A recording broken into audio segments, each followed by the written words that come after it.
Hi, I'm Nate Martin from 99bitcoins.com, and here's what's happened this week in Bitcoin.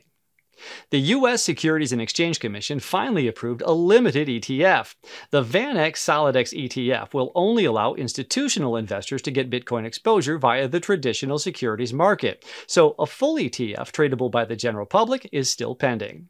The Winklevoss twins first proposed a Bitcoin ETF, or exchange-traded fund, in mid-2013.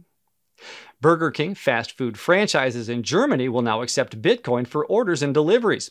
Customers will have to pay via the company's new mobile app, now available for Android and iOS.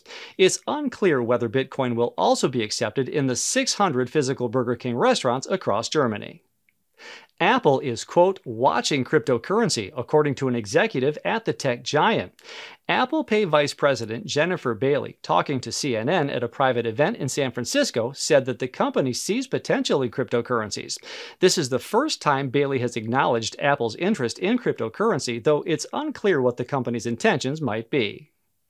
The Central Bank of the Netherlands decreed that all firms which provide crypto services, such as wallets or trading platforms, must register by the 10th of January of 2020.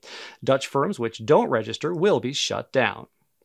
And finally, it was reported that 4 out of the 5 websites returned by a Google search for Bitcoin QR code generators are coin-stealing scams.